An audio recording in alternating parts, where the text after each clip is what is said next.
एक बार की बात है, हीरा अपने दोस्त के साथ देर रात घर लौट रहा होता है। तभी रास्ते में एक बरगद का पेड़ आता है। उस पेड़ के नीचे एक 100 रुपए का नोट पड़ा होता है।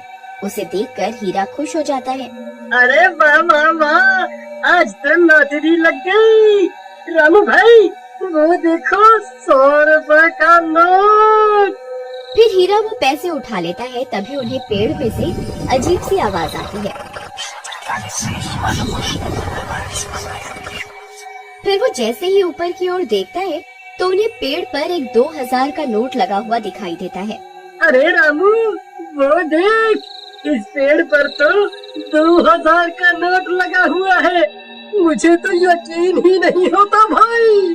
भाई, क्या पता ये पेड़ सच में पैसे देने वाला पेड़ हो। एक काम करो, तुम जल्दी से पेड़ पर चढ़ जाओ और वो नोट तोड़ कर ले आओ। फिर वो 2000 का नोट तोड़ने के लिए पेड़ पर चढ़ जाता है और कुछ ही देर में वो नोट तोड़ लेता है। रामू भाई, ये नोट तो बिल्कुल असली है।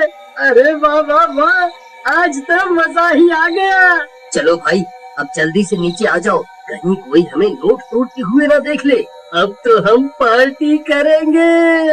अरे हीरा भाई, कहाँ रह गए? जल्दी नीचे आओ, कोई हमें देख न ले। अरे हीरा भाई, कहाँ रह गए? नीचे क्यों नहीं उतर रहे? कहीं तुम अकेले ही इन 2000 रुपयों को हजम तो नहीं करना चाहते भाई? तभी हीरा के चीखने की आवाज आती है। अरे क्या हुआ भाई, सब ठीक तो है? अरे यार, क्या करूं, ये तो दिखाई भी नहीं दे रहा। अरे भाई, तुम ठीक तो हो? क्या करूं? हाँ, मुझे ही ऊपर जाकर देखना होगा, ये आखिर माजरा क्या है। फिर रामू भी पेड़ पर चढ़ने लगता है। तभी पेड़ से किसी के गुर्राने की आवाज आती है। रामू वहीं रुक जाता है।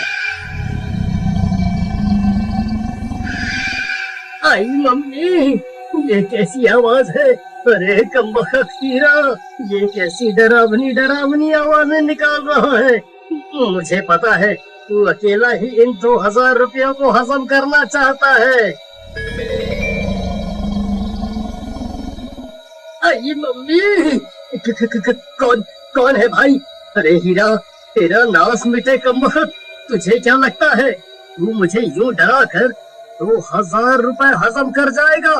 मैं अपने हिस्से के पैसे नहीं छोड़ूंगा। हाँ। फिर डर के मारे रामू वहाँ से भाग जाता है। अरे मर गया रे, भागो रे। सुबह होने पर रामू सीधा हीरा के घर हिस्से के पैसे लेने पहुँच जाता है। ए हीरा, दरवाजा खोल, मैं अपने हिस्से के पैसे लेने आ गया। चल जल्दी मेरे पैसे निकाल। फिर हीरा की पत्नी दरवाजा खोलती है। रामू भैया, अच्छा हुआ आप आ गए। ये कल रात से घर पर नहीं लौटे। मुझे बहुत फिक्र हो रही है, आप कुछ कीजिए ना। कहीं ये कमबख्त सारे पैसे लुटाने के लिए शहर तो नहीं निकल गया? नहीं, हीरा एक नंबर का कंजूस है। वो इतने पैसे खर्च करने वालों में से नहीं है। जरूर कुछ गड़बड़ है। राधा बहन, चलो मेरे साथ।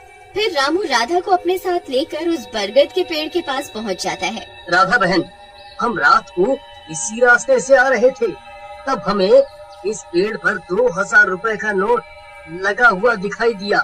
उसे तोड़ने के लिए हीरा ऊपर चढ़ा था, लेकिन वापस नहीं आया। तभी कुछ गांव वाले भी वहां पहुंच जाते हैं। फिर रामू सबको पैसों की बात बताता है।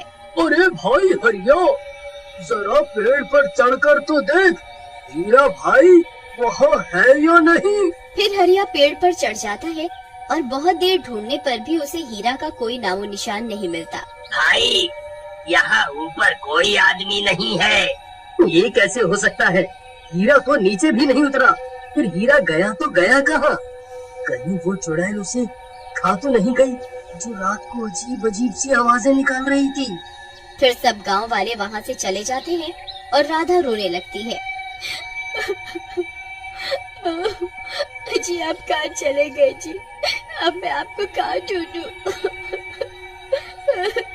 तुम रो नहीं बहन, हीरा जरूर मिल जाएगा। हम रात होने पर यहाँ दोबारा आएंगे। फिर वे दोनों भी वहाँ से चले जाते हैं।